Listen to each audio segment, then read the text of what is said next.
El premio a que hemos llegado puntuales. Ya. Uy, sería lindo. No, llegarían puntuales. Buenos días, vamos a iniciar la clase. Esta es una clase importante para ustedes. Yo soy la doctora Jacqueline Claudio, soy ginecóloga. Así que este tema lo he tratado de hacer lo más específico posible y para que ustedes puedan aprender en la clase. Vamos a hablar de lo que es la fisiología del trabajo de parto, ¿ya?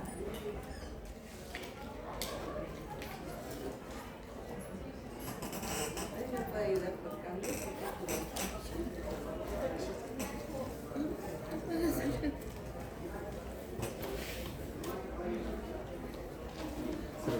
Debería funcionar, ¿no ve?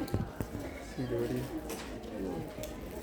Entonces lo voy a tener que cambiar entonces. Sí. Bueno, entonces vamos a hablar de la fisiología del trabajo de parto y para eso hemos hecho una guía didáctica. Cambiamos, por favor. Ahí. Ya. Y en este tema vamos a considerar todo lo que son las definiciones de lo que es el trabajo de parto, las fases del trabajo de parto, de los procesos que son involucrados, tanto la parte materna, fetal, ovular, que intervienen para desencadenar un trabajo de parto, y las funciones hormonales y los elementos del parto. Este tema viene adherido a lo que significa el mecanismo de trabajo de parto. Vamos a definir el trabajo de parto ¿qué? Como aquella consecuencia coordinada de contracciones uterinas que dan como resultado el borramiento y dilatación cervical, el descenso de la presentación y terminan o culminan con la expulsión del producto. Teniendo por entendido que el trabajo de parto y la expulsión del producto tiene que ser un producto de término. Y hablamos de un producto de término cuando hablamos de una gestación de 37 semanas, ¿ya? Y hasta las 42 semanas, que es el periodo que se considera gestación de término. En este inicio del trabajo de parto involucra una serie de eventos que se va preparando durante la gestación, ¿ya? Inicia con pequeñas contracciones que tienen que cumplir el periodo de borramiento y dilatación cervical, sin las cuales no habría el objeto de la expulsión del producto. En este proceso va a iniciar con cerca de las 36 semanas, ¿ya? El miometrio se prepara, hace cambios a nivel fisiológico, tanto en la fibra muscular lisa como a nivel cervical, y vamos a ir viendo cada uno de esos parámetros. Estos procesos fisiológicos van a estar regulados principalmente por la pérdida de función de factores que mantienen al embarazo en quiescencia. Esos factores son los hormonales, que van a mantener un receso en la contracción uterina y van a mantener una quiescencia durante toda la gestación. porque de lo contrario, durante todo el embarazo tendríamos fases de trabajo de parto. Entonces tiene que haber algún mecanismo que haga que contenga ese embarazo hasta el final o el proceso de término. Habrá factores que inducen el trabajo de parto y en eso se ven involucrados tanto lo referido a factores maternos, factores uterinos, miometriales y cervicales, los factores ovulares y factores fetales. Y obviamente el feto ya maduro, cuando ha llegado a su proceso de desarrollo y maduración, también va a desencadenar liberaciones hormonales que va a desencadenar el trabajo de parto. Todo el proceso del embarazo tiene 4 fases importantes. Desde el momento de la concepción, que es la primera fase donde efectivamente el cuello uterino y el embarazo está iniciado, aquí no hay respuestas contráctiles, no hay más bien las modificaciones hormonales. La preparación para el trabajo de parto, que es la fase 2, donde inicia alguna remodelación cervical, las fibras musculares empiezan a abrir sus canales de calcio. La fase 3 concretamente, donde ya hay una contracción uterina, donde ya va a haber el proceso de dinámica uterina evidente, donde ya hay borramiento y dilatación, y acá en esta fase donde se produce la expulsión del producto. Y la fase 4, que ya es la involución uterina en el proceso del puerperio.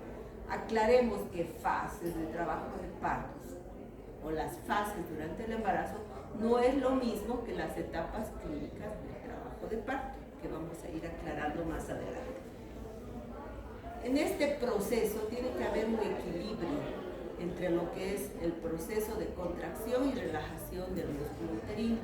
Y acá van a intervenir durante todas estas fases los diferentes elementos hormonales que nos van a ver presentes durante toda la evolución del embarazo. La hormona liberadora de corticotropina, la gonadotrofina coriónica, el factor de agregación plaquetaria, ¿ya? La deshidrogenasa prostática, incluso el surfactante, ya son importantes porque todos estos procesos tienen que mantenerse en equilibrio para mantener el embarazo. Siguiente. Vamos a hablar de todos los factores maternos que inician o desencadenan este trabajo de parto, y básicamente va a iniciar con la secreción de una hormona muy importante, la oxitocina, que va a ser secretada a nivel del núcleo supraóptico paraventricular, que es secretada de forma inactiva durante el primer periodo del embarazo y ya luego se hace activa una vez que llega a la hipófisis posterior. Y además, no solamente esto, sino que esta hormona tiene una enzima que la va a ir degradando en el proceso del embarazo, de tal forma que la vida media y los pulsos de liberación de esta hormona se van a ir incrementando, iniciando muy variable y muy escasa, de 3 a 10 milímetros de liberación, para luego hacerse en mayor proporción al final del embarazo. Durante el embarazo, la paciente va a percibir algunas contracciones ligeras que no le signifiquen ya modificaciones a nivel cervical, y son las llamadas contracciones de Braxton-Hicks. La oxitocina va a ir haciendo cada vez incrementándose en concentraciones, y al final del proceso del embarazo, pues esta va a adquirir una vida media que va a llegar alrededor de los 3 a 5 minutos. Por eso es que la paciente en el proceso de preparto o fase latente del trabajo de parto, sus contracciones son ligeras, son de muy poca intensidad y también poco dolorosas, justamente por este nivel de oxitocina y también por la vida media que esta llega al inicio del embarazo. Siguiente. No solamente en el proceso de preparto vamos a ir viendo la liberación de oxitocina, también vamos a ir viendo que esto va a ir incrementándose paulatinamente, de tal forma que en la fase activa, que es alrededor de los 4 o 5 centímetros, la concentración de oxitocina va a ir alrededor de 40 miliunidades. Si no hay esos parámetros, pues se dice que no hay un trabajo de parto activo. Entonces, todo lo que es fase latente y fase de preparto siempre va a ser un periodo de contracciones más ligeras. Durante el periodo expulsivo también y el alumbramiento vuelve a haber otra vez pulsos de oxitocina, cada vez en incremento mayor. Pero no solamente es la oxitocina. oxitocina. También existen factores inhibidores, como dijimos, la deshidrogenasa de la progesterona, que va a ir a inhibir la acción de la oxitocina, pero va a haber un momento en que esta va a empezar a bloquearse, va a inactivarse para dar paso a que la oxitocina cumpla la función y desencadene la contracción. Y ese momento va a ser justamente liberado por enzimas bloqueadoras de esta enzima que van a ir a desencadenar esto. No solamente va a ser la oxitocina, sino también van a intervenir las prostaglandinas. Durante todo el embarazo, las membranas amnióticas van a ir a liberar y producir prostaglandinas a través del ácido araquidónico. Las membranas ovulares tienen gran proporción de ácido araquidónico. No liberan prostaglandinas durante el embarazo, solamente en la fase del trabajo de parto es donde se inicia la activación gracias al efecto de las fosfolipasas. No es solo el efecto de la fosfolipasa lo que desencadena, también puede haber factores externos, la sobredistensión uterina, el exceso de líquido amniótico, la presencia de infección en las membranas ovulares desencadena nuevamente liberación de prostaglandinas y contracción. Por eso tenemos pacientes que con embarazos pretérmino inician contracciones y estamos hablando de una amenaza de parto pretérmino o de una amenaza de aborto, o cuando hay una ruptura de membranas, cuando es una gestación que no es de término, también va a desencadenar la liberación de prostaglandinas. Siguiente. El mecanismo de liberación básicamente son los lípidos de las membranas que por efecto de la fosfolipasa va a ir a degradar ya el ácido araquidónico y liberar las formas activas de las prostaglandinas. La prostaglandina E2-alfa y la F2-alfa son las que tienen mayor intervención en el proceso de la contracción. Pero también hay inactivación de estas prostaglandinas. O sea que quiere decir que durante todo el embarazo sí están presentes, pero no de forma activa, sino hasta el momento preciso que desencadene el trabajo de parto. Siguiente. Y hay otros mecanismos que van a desencadenar también esta liberación de prostaglandinas. Hablábamos de la sobredistensión de la fibra muscular lisa del útero. Y eso va a ser visible en los embarazos gemelares. Los embarazos por el volumen, los polidramios, embarazos con exceso de líquido amniótico, también va a ser un efecto reflejo, sobre todo a nivel del estímulo del ganglio Frankenhausen. Y es este reflejo, fíjense ustedes, que va a ir a nivel cerebral, a nivel hipotalámico y liberación otra vez de oxitocina, y la oxitocina hace un círculo, ya un reflejo que muchas veces también lo estimulamos en el proceso de trabajo de parto al realizar la manipulación del cervix, y otra vez desencadenamos el reflejo y inducimos contracciones. Entonces también es la sobredistensión uterina que desencadena ese proceso. En los factores uterinos, habíamos visto que el útero tiene una doble misión. Tiene que contener al producto, las membranas ovulares, tiene que mantener al líquido durante esos 9 meses de gestación. Pero al mismo tiempo llega un proceso de maduración de las fibras que durante este proceso de relajación tiene que iniciar la contracción. ¿Y qué va a desencadenar esa contracción? Tiene que haber una contracción coordinada, sincrónica, para poder facilitar el trabajo de parto. Pues las fibras musculares lisas van a ir a generarse o a diseñarse puentes de unión entre esa fibra muscular. Esas uniones Haptons, que se llama, son las uniones que van a permitir la entrada y transporte de calcio, que va a permitir que la fibra muscular lisa del útero inicie su contracción. Obviamente va a estar disminuida por la presencia de la progesterona. Entonces, ¿qué haría la progesterona? Bloquear justamente esos canales de calcio y evitar que esa fibra se contraiga. De esa forma el útero mantiene quiescente, se mantiene silente y mantiene el embarazo. Y esa es la razón por la que en las amenazas de parto pretérmino usamos progesterona, para inhibir esas contracciones y dar continuidad al embarazo. ¿Qué son esas uniones? Siguiente, por favor.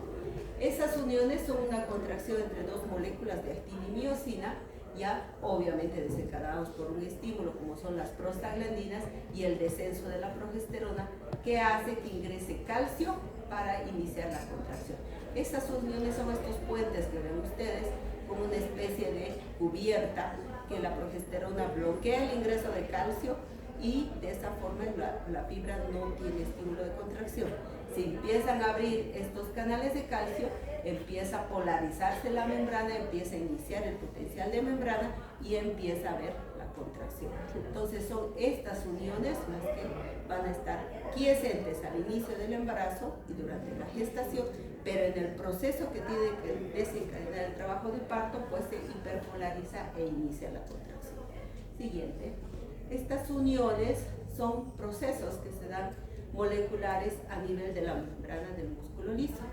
Sigue siendo un músculo liso, sigue teniendo la misma efectividad y la misma función fisiológica, pero es en el proceso de la contracción donde estas van a iniciar el proceso de acción entre ambas moléculas, actina y miosina, y desencadenar el trabajo de parto. Obviamente todo esto tiene que tener un círculo sincrónico, porque de lo contrario sería una fibra se contrae en el cuerno, otra fibra en el fondo uterino, entonces no habría una sincronía, tiene que haber un proceso sincrónico. ¿Sí? Y para eso, pues el músculo liso tiene estas características, tiene la distribución plexiforme, ¿no? Las fibras son circulares, longitudinales, oblicuas, entonces esa característica de las fibras hace que exista una fuerza contráctil y obviamente hay necesidad de poca energía para esta función, pero definitivamente en estas uniones y la función que cumple la actina y la miosina gracias al ingreso de calcio por esos canales que han visto es la que va a desencadenar este proceso. Siguiente. Y van a ir viendo la remodelación en todo el músculo uterino al inicio de un embarazo, un útero de embarazo sin contracción, sin modificación. Al embarazo de término ya empieza a haber la contracción. El fondo uterino y los cuernos hasta el segmento, que es este nivel donde está relajado, ya no existe la misma proporción de concentración de fibras musculares. El 80% están distribuidas en el fondo, de tal forma que la contracción hace que se elongue el segmento, lo que vendría a ser el istmo uterino, que durante la gestación forma un segmento y permita la apertura y la dilatación del cérvix. Entonces la contracción siempre va a ir del fondo hacia el cuello uterino, de tal forma que durante todo ese proceso, tanto en la primera, segunda y tercera etapa, esa elongación va a ser ya continua, persistente hasta el momento en que el cérvix encuentre una dilatación completa y obviamente la expulsión del producto. O sea que va a haber incremento de uniones GAP, va a haber incremento de conexinas, que son las enzimas que van a permitir este proceso, y también prostaglandinas y el descenso de la progesterona, que ya habíamos visto. Siguiente. A nivel del cuello uterino, ¿qué modificaciones va a haber? El cuello uterino no tiene fibra muscular lisa, o la proporción que tiene es mínima. Está compuesto por fibras colágenas. Y la finalidad del cérvix, que se mantenga cerrado, es justamente para mantener la competencia cervical y mantener este embarazo hasta el final. Porque ¿qué ocurre cuando empiezan las dilataciones? Se desencadena un parto, aunque el producto no sea de término. He ahí, por ejemplo, el problema de la incontinencia de istmo cervical que se da en gestaciones donde a medida que va progresando 20, 22 semanas, 24 semanas, el cuello uterino empieza a abrirse, a dilatarse, por un defecto que hay por la colágena que existe. Entonces, la función principal es que tiene que mantenerse cerrado. La cohesión de las fibras de colágeno que va a haber en el cuello uterino durante todo ese proceso va a ser gracias a la característica de proteoglicanos que existe aquí. O sea que para desencadenar el trabajo de parto, aquí va a haber maduración del cérvix. Llamamos maduración del cérvix cuando va a haber esos cambios en la degradación de colágeno por efecto de las enzimas, desencadenada por las prostaglandinas, y los cambios bioquímicos, y vamos a ver ustedes borramiento del cuello y dilatación del cérvix. Y el borramiento van a detectarlo con el adelgazamiento de la longitud, acortamiento del cérvix y adelgazamiento del diámetro cervical. Esas son las dos características que debe cumplir el cuello uterino para iniciar el proceso de dilatación. Una vez que hay un cambio en las moléculas inducidas tanto por prostaglandinas como por interleucinas y proteasas que van a ir a degradar esas colágenas, va a permitir que el cuello recién dilate. ¿Qué ocurre cuando la paciente viene en trabajo de preparto o en fase latente? Empieza la modificación del cuello, empieza a acordarte, pero todavía no hay dilatación, sobre todo en una paciente que es primigesta. El proceso de borramiento y dilatación a esa paciente le puede llevar 2 días, le puede llevar 3 días y todavía no hay dilatación. Y la paciente viene, tengo contracciones, me duele, sigo eliminando el tapón mucoso, pero todavía no hay dilatación. ¿Por qué? Porque este cuello uterino todavía no ha sufrido el proceso de remodelación. No ha habido el efecto de maduración cervical. ¿Por qué? Porque probablemente las contracciones todavía no son efectivas, son muy cortas o son muy espaciadas, ¿no? Y eso es lo que ocurre. Siguiente, por favor. Aquí vamos a ver que este proceso de maduración durante el embarazo, fíjense ustedes la distribución de las fibras colágena y las uniones que tienen estas fibras. Coescentes, todas en fila, todas ordenadas, para mantener una consistencia durante toda la gestación. Cuando empieza el trabajo de parto y por efecto de las prostaglandinas, se degradan esa cohesión, se libera proteoglucanos y empiezan a ver ustedes la eliminación del tapón mucoso. Ese tapón que la paciente va eliminando en el proceso de la fase latente del trabajo de parto. ¿Y cómo van a visualizar ustedes, cómo van a sentir ese cuello de útero, esa remodelación? Al inicio del trabajo de parto es un cuello duro, cerrado, ya no está reblandecido, pero yo no puedo distinguir la característica entre reblandecido, normal y en trabajo de parto. Un cuello de útero de una consistencia dura, cerrada y coescente va a tener la característica de un cartílago, similar al del cartílago de la nariz o el cartílago de la oreja. Es duro, ¿no es cierto? Pero cuando ya empieza el proceso de maduración o remodelación, va a tener la característica como la textura del labio, está reblandecido el cervix.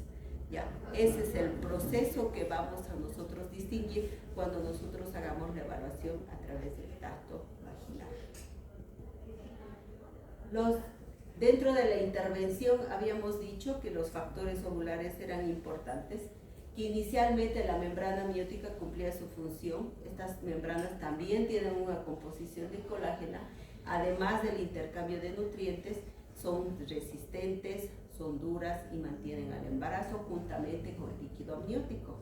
Pero en el proceso, estas membranas también van a sufrir, ya dijimos, la función de sintetizar prostaglandinas, y especialmente la prostaglandina E, que es la que va a desencadenar el proceso de contracción. Es a través de esta membrana y las prostaglandinas que van a ir por difusión hacia la membrana del músculo liso y desencadenar el trabajo de parto.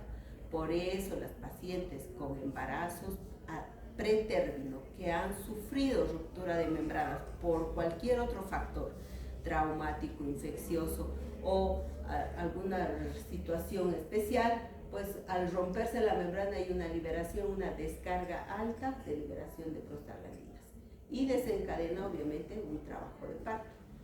Estas prostaglandinas van a ir a estimular principalmente por el bloqueo de la enzima, ¿ya?, deshidrogenasa, la hidroxideshidrogenasa, que permite que habíamos dicho, bloqueaba, ¿ya?, la síntesis de fosfolipasas y desencadenaba la liberación de prostaglandina E2-alfa y F2-alfa. ¿Ya? De esa forma, las membranas ovulares intervienen en el proceso de contracción. Siguiente, por favor.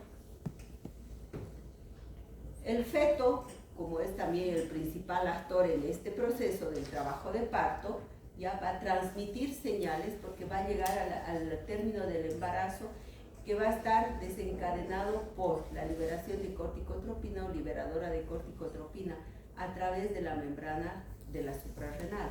pero también es el surfactante, o sea, un embarazo de término ya tiene surfactante, sus pulmones empiezan a distenderse, entonces es una señal endocrina también para desencadenar el trabajo de parto. Y además la tercera intervención es el estiramiento que ya habíamos visto, que la distensión del útero también desencadenaba señales para el trabajo de parto. Entonces el feto siguiente lo que va a hacer es producción de liberadora de corticotropina a través de la suprarrenal, manda estímulos además de la hipófisis empieza a liberar oxitocina, ¿ya? Y obviamente la oxitocina a nivel de la placenta y a nivel miometrial empieza a desencadenar la contracción. No solamente es corticotropina, también de hidroxiepiandrostenediona, que a nivel placentario va a inducir la liberación de estriol, ¿ya? Y cortisol, que a nivel placentario va a inducir la liberación de prostaglandinas. Entonces, como ven, el feto, el actor principal, también va a desencadenar ese proceso cuando ya se siente maduro. Por eso es que los embarazos no llegan a más de 42 semanas. Se considera un embarazo prolongado cuando ya es más de 42 semanas y el feto no ha desencadenado ese proceso por algún desequilibrio hormonal, ¿ya? Pero es el feto que ya se siente maduro y empieza a eliminar o estimular a través de la liberación de señales de cortisol. Siguiente. Y este proceso no es que tengo 37 semanas y mañana quiero nacer, no es así. Es un proceso paulatino que se va a ir dando de acuerdo a los niveles de contracción de cortisol que se van a dar a partir de las 34 semanas. Ya va a ir a liberarse a nivel de líquido amniótico y es ahí donde el incremento y la concentración de cortisol que va a desencadenar ese proceso, ese reflejo hormonal de contracción que han visto. Siguiente. Entonces, definitivamente las hormonas y las prostaglandinas intervienen en la contracción, mantienen inactiva mientras haya concentraciones elevadas, tanto de progesteronas contra concentraciones bajas de prostaglandinas y actividad de las enzimas que van a ir a degradar esos receptores. Pero al descender cerca del periodo de preparto, van a desencadenar contracciones que ya van a estimular el trabajo de parto. Sigamos. Y obviamente la retirada de la progesterona, que es la función principal, va a permitir la liberación de genes proinflamatorios, interleucinas y la expresión de conectinas, que son las uniones de adjuntos también que permiten la contracción. Siguiente. Y acá desencadenó la contracción, está iniciando la fase del trabajo de parto, pero tenemos que ver que en los elementos que van a intervenir en el trabajo de parto está un canal de parto, que es un canal óseo, está el feto y está el motor de la contracción, que es desencadenado a nivel del músculo liso. Como hablamos de un canal de parto, tenemos que hacer referencia en que existe un segmento óseo, ¿ya?, que está involucrados tanto la pelvis, el sacro y el coxis. Y allá vamos a ver identificados específicamente tres estrechos: el estrecho superior, el medio y el inferior, porque es a través de este canal que va a atravesar el feto y el producto para nacer. Siguiente, por favor. Y en este estrecho nosotros debemos distinguir diámetros anteroposteriores, transversos y oblicuos, y principalmente el oblicuo izquierdo, ¿ya? Lo voy a acelerar esto porque se supone que esto lo lleva a la anatomía, ¿no? Entonces, el oblicuo izquierdo es el principal diámetro que nos interesa conocer, porque las presentaciones de vértice es donde el producto va a situarse y va a acomodarse en esa, va a sufrir un proceso de acomodación para desencadenar y pasar por ese canal óseo. Van a haber tres diámetros importantes que acá se evalúan, principalmente por pelvimetría interna, es el oblicuo o el conjugado obstétrico, ya, todo esto en el estrecho superior. Siguiente. La excavación pélvica, donde nos interesa conocer el diámetro de las que está a nivel de las espinas ciáticas, porque esa va a ser considerada la rodilla del canal del parto, que quiere decir la parte más estrecha que tiene que atravesar el producto, que tiene un diámetro de 11 centímetros siguiente, y obviamente el estrecho inferior, donde por el proceso de retropulsión del coxis se va a ver ampliado este diámetro y va a permitir la expulsión del producto. Siguiente.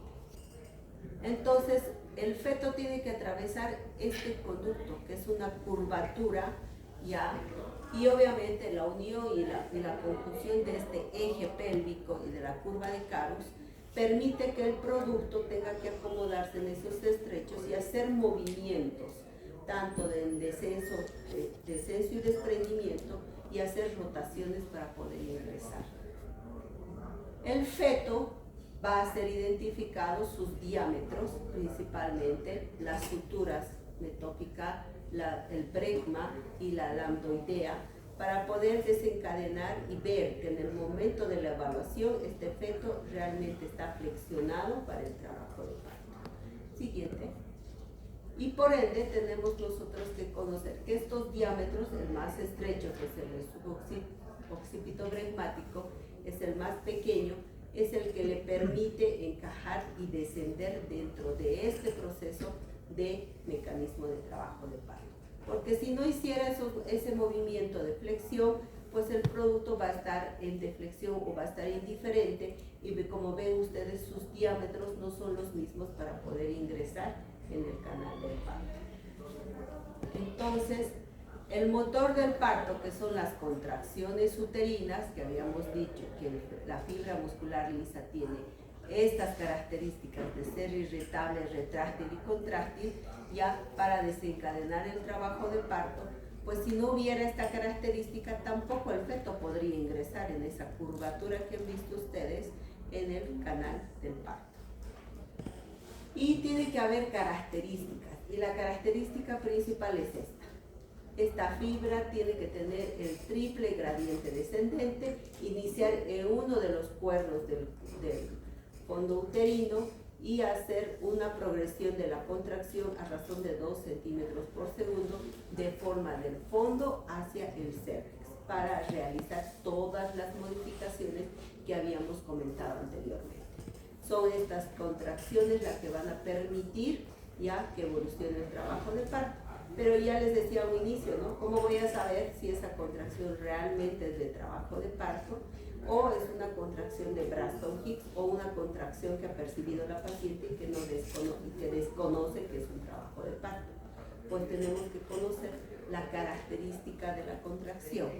La característica, conocer qué es un tono, porque el útero, si no tendría tono, el bebé, las membranas y el líquido se vendrían por delante de la paciente. Tiene que tener un tono que va a estar alrededor de los 12 milímetros de mercurio, tiene que tener una intensidad, ¿ya? Una frecuencia, que no va a empezar con intensidades mayores, generalmente van a ser bajas, y tiene que llegar alrededor de los 30 a 50 milímetros de mercurio, y tiene que tener frecuencia, cuántas contracciones en 10 minutos va a tener esa paciente para desencadenar un trabajo de parto. Siguiente. Entonces, estos registros ya se los realiza a través de un estudio de cardiotocografía, pero nosotros lo que vamos a hacer es palpación abdominal y vamos a poder percibir la contracción desde el momento del inicio, el tiempo de la contracción y el descenso de la contracción a través de la palpación, pero esta es solo percibida solo cuando la contracción adquiere más de 20 milímetros de mercurio. Si no hay esa intensidad, intensidades menores no son perceptibles a la palpación. Entonces vamos a ver que durante el proceso de dilatación, ver la intensidad de la contracción, la frecuencia de la contracción, la duración, cuánto dura esa contracción, y en el tono obviamente que va a estar predispuesto. Y fíjense, el proceso de dilatación y en el proceso expulsivo hay una variación en todos estos parámetros, porque hemos dicho, es paulatina, el incremento es a medida va incrementando las concentraciones de oxitocina y de prostaglandinas y de todo el proceso que hemos ido detallando. Ya, sigamos. solo en las novelas vemos, ¿no? Empieza a doler y ya nace su agua. No, no hay eso. No hay eso. Como han visto ustedes, es un proceso. Y fíjense ese proceso que se da. Hay contracción y hay tono en fases ya antes de las 30 semanas y después de las 30 semanas. Y desencadenado por todos los elementos ya hormonales que hemos ido describiendo. Entonces, la paciente también por eso desencadena trabajo de parto en embarazo pretérmino, por eso también hay amenaza de aborto, ya. Y es el que nos interesa principalmente la fase de preparto. Siguiente. Este es el registro que les decía que se realiza, ya. Un sensor que va en el fondo uterino para registrar las contracciones en 10 minutos, este es un papel, y otro sensor que va a ir a detectar la frecuencia cardíaca del producto. Esto lo van a ver en la práctica y cuando vean el partograma también ya van a entender mejor. Pero son registros. Siguiente. Entonces, estábamos hablando de las etapas clínicas, la tercera fase. Y en esta fase les decía que estas fases del trabajo de parto no es lo mismo que las etapas clínicas.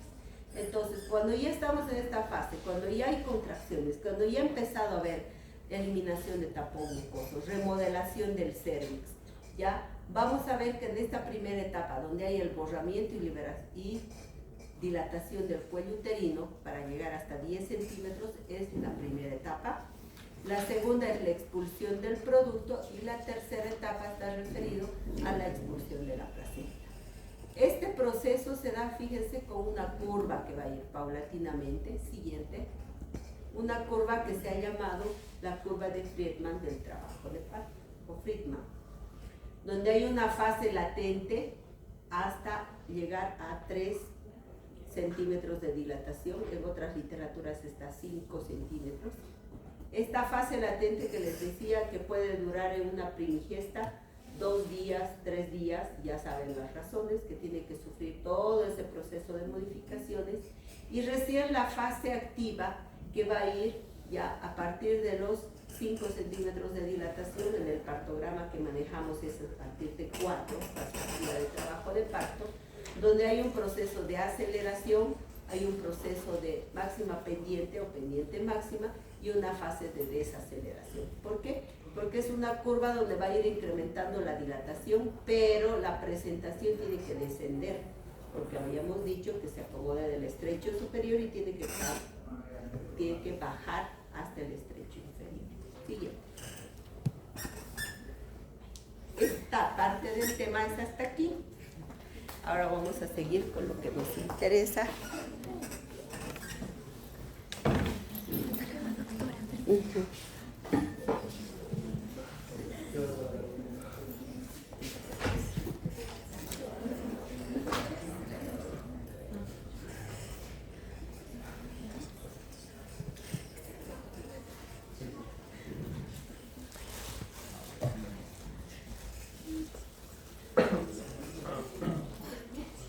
Bueno, como estaba programado para otro día, teníamos que hacer un breve resumen, ¿no? Para poder entender. Entonces, el feto desencadena su trabajo de parto y en el mecanismo de trabajo de parto y en esa fase activa va a hacer una serie de movimientos. Para el parto en presentación de vértice o el parto eutóxico, tiene que haber estadísticamente los partos más frecuentes o los de vértice van a ser en occipito ilíaca izquierda anterior. Esa es la variedad de posición que la presentación va a tomar para poder descender, encajar y para la expulsión. Puede haber las otras variedades, pero sí puede ocurrir, solamente que el trabajo de parto o es distóxico o se hace más prolongado, ¿ya? Y vamos a saber por qué. Siguiente. Entonces, la cabeza fetal va a ir a tomar el estrecho superior, el oblicuo izquierdo. Y habíamos dicho que ese diámetro era mucho más amplio por la presencia anatómica del sigmoides. Tiene un diámetro de hasta un 12.5, en otros libros está descrito 13, ya, pero es esa posición, es ese elemento anatómico que hace que ese oblicuo sea más alto. Siguiente.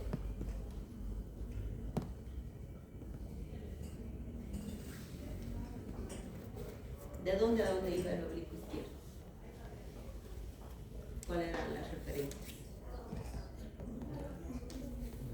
Exacto.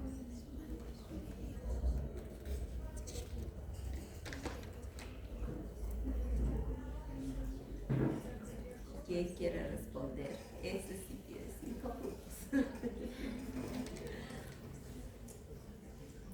De la espina ilíaca positivo hacia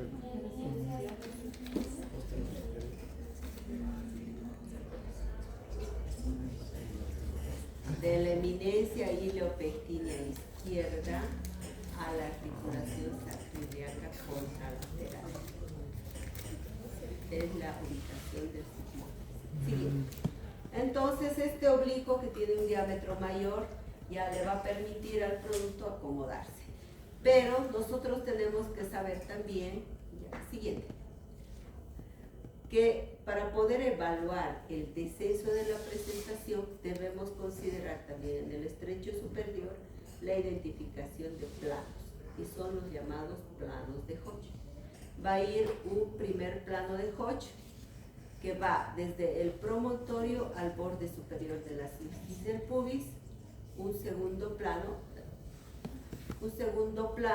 que va a ir ya entre la unión de la primera vértebra sacra con la segunda, y va a ir tangencial al borde inferior de la sínfisis del pubis.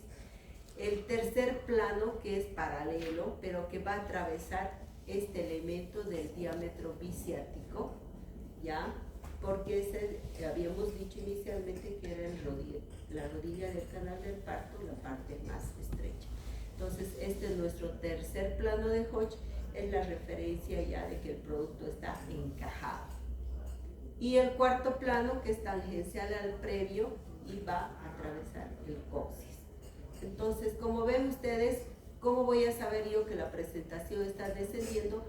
Teniendo referencia de estos elementos anatómicos y que la cabecita vaya bajando y haciendo referencia a los puntos guía que me va a dar en el momento que yo haga el tacto vaginal.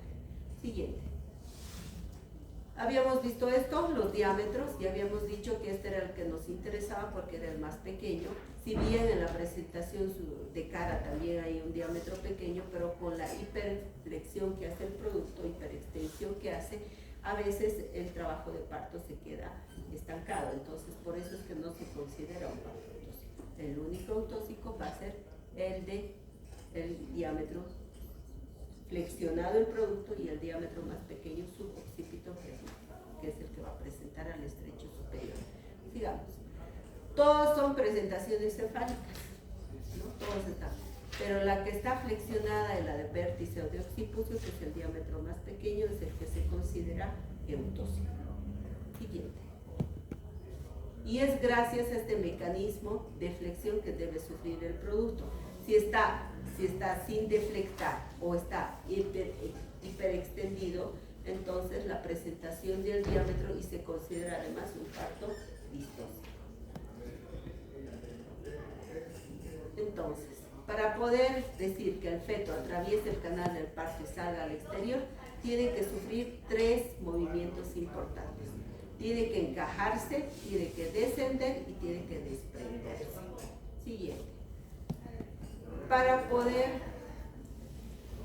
encajarse, tiene que ubicarse en el primer plano de Hodge, ¿ya?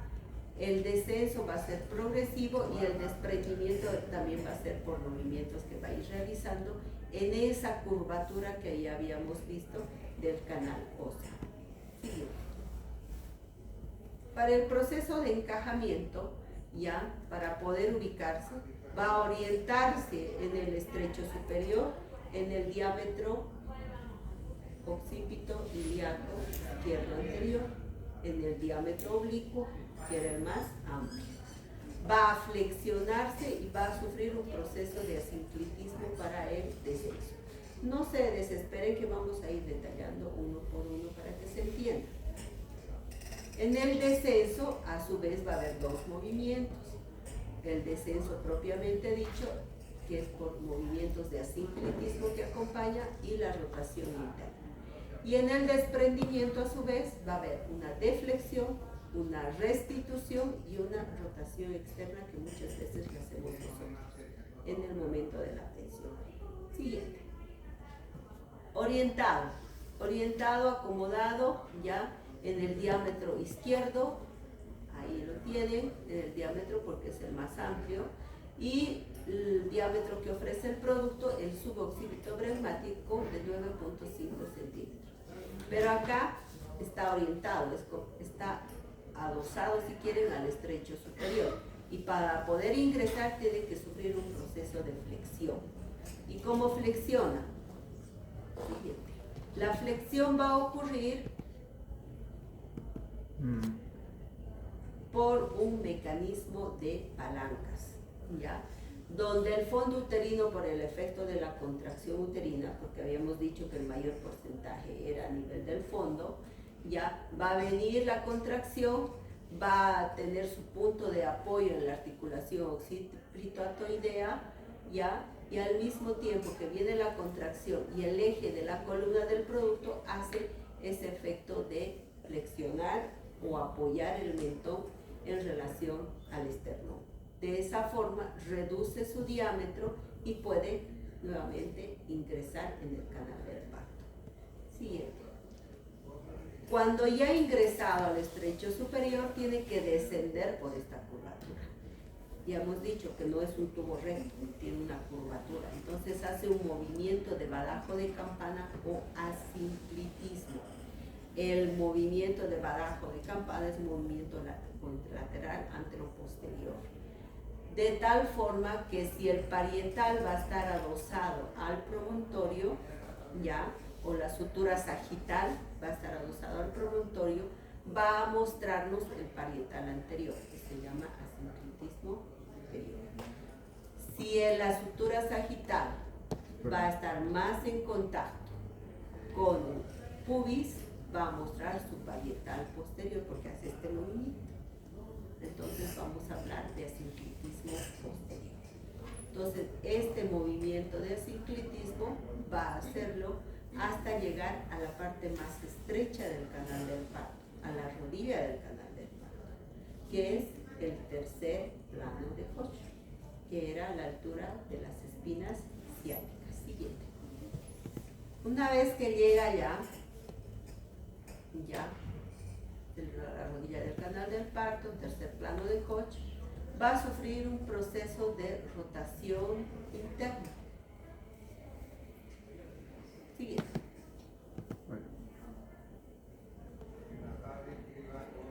Entró en oblicuo, llega a la rodilla del canal del parto, que es la parte más estrecha, y va a sufrir la rotación antihoraria, que quiere decir que va a cambiar su eje a anteroposterior, 45 grados antihorarios.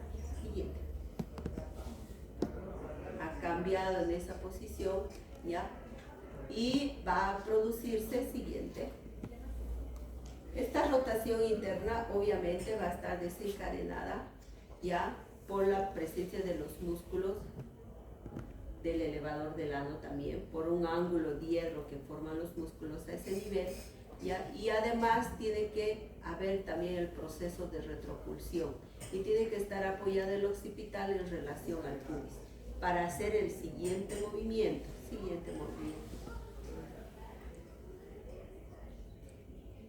Es la zona más estrecha, es la zona más congestionada, la cabeza tiene que estar en el anteroposterior porque de lo contrario no sale la cabeza, ¿ya?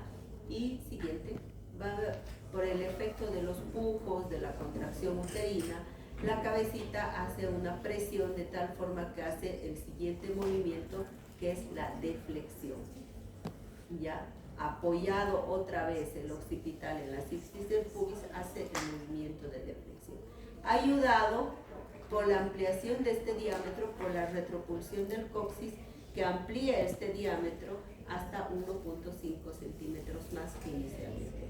Todo esto ocurre en el estrecho inferior. Siguiente. Acá es donde nosotros ya lo vemos en el proceso de parto, está encajado, ya va a ocurrir en la salida de la cabecita, vemos abombado la zona perineal, si quieren, todos los músculos de esta zona están elongados, el ano empieza a hacer una contracción y cierre y apertura que se llama el coqueteo del ano.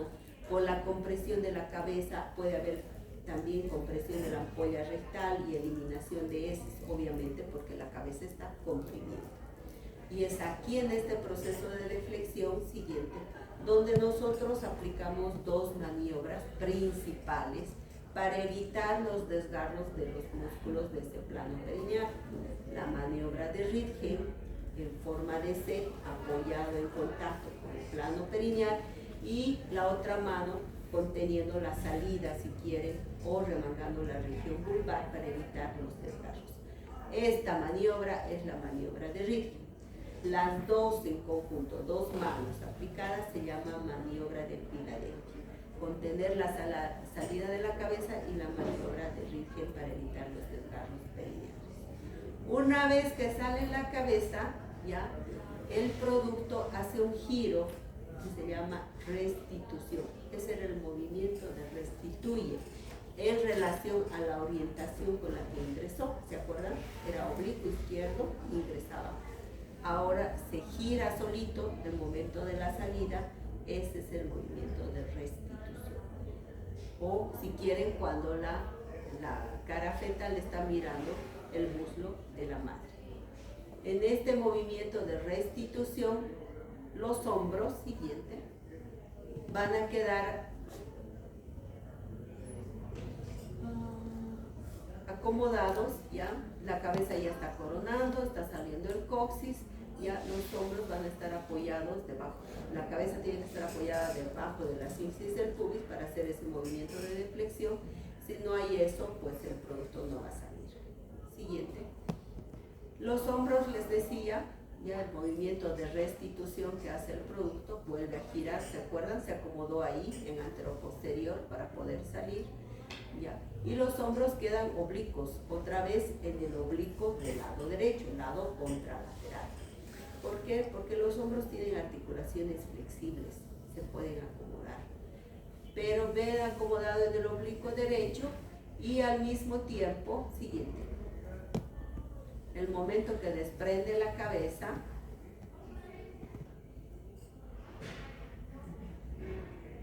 los hombros tienen que moverse ya para colocarse también en anteroposterior, porque de lo contrario tampoco sale, solo salió la cabeza y el hombro sigue en oblicuo. Ustedes acá hacen el movimiento de rotación o rotación externa, que es una rotación de 45 grados. A veces el producto lo hace porque tiene espacio en el canal, pero a veces no lo hace. Y el error que frecuentemente se comete es que ya salió la cabeza y todos están jalando su cabeza del bebé, como la tortuga, jala, entra y sale. No podemos hacer eso, tenemos que verificar que ha habido un movimiento de rotación de 45 grados de los hombros siguiente, para que acomoden antero-posterior y la cabeza haya restituido para poderlo desprender. Porque si no hay ese movimiento, la cabeza que se queda afuera y el hombro se queda estancado ahí. Siguiente. Obviamente, igual que la cabeza, el hombro, los hombritos van a sufrir el mismo proceso de mecanismo, encajarse, descenderse y desprendimiento, pero como les decía, como tiene articulaciones más flexibles, se van apelotonando, las articulaciones se van sobreponiendo y van acortando sus diámetros. Siguiente. Al igual que la cabeza, van a ubicarse, como les decía, en el oblicuo derecho, que es el oblicuo contralateral, igualmente en el estrecho superior, y van a descender por efecto de la contracción siguiente, hasta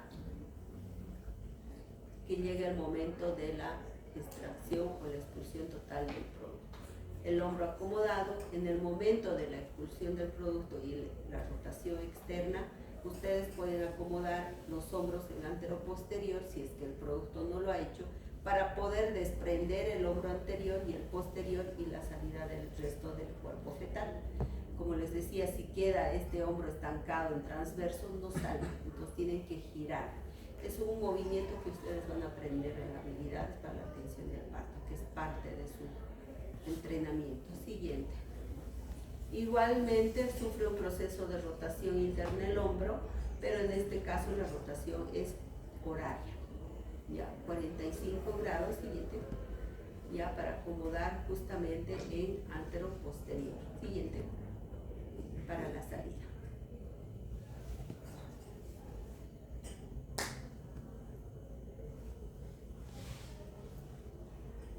Cuando ya está acomodado en antero-posterior es cuando ustedes desprenden el hombro anterior y luego el posterior. En el proceso de pacientes primigestas, cuando se realiza la episiotomía, es cuando la cabeza ya está presionando el perineo, cuando la cabeza está visible, cuando el ano ya está visible, ahí es el momento donde se realiza la episiotomía. Previo antes solamente logramos edema o más complicación a nivel de las partes blandas del perineo. Antes de eso no es recomendable hacer la episiotomía. Además tampoco amplía el canal del parto, ¿no? La episiotomía tiene la finalidad de evitar los desgarros a nivel de los músculos perineales. Nada más. Siguiente. El desprendimiento, les decía, jalamos el hombro posterior, primero el anterior y luego el posterior para la tensión del parto. O sea, hacemos un movimiento de descenso y luego arriba. Y el resto del cuerpo del bebé ya sale en forma muy lenta y rápida. Bueno, ¿se entendió? ¿Sí? Bueno, creo que sí. Es un tema muy importante. Ya. No sé si hay preguntas.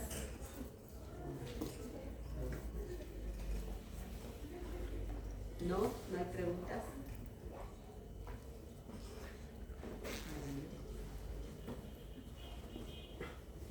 Bien, chicos, entonces hemos terminado. Han sido 2 clases maratónicas, pero bueno, espero que sí.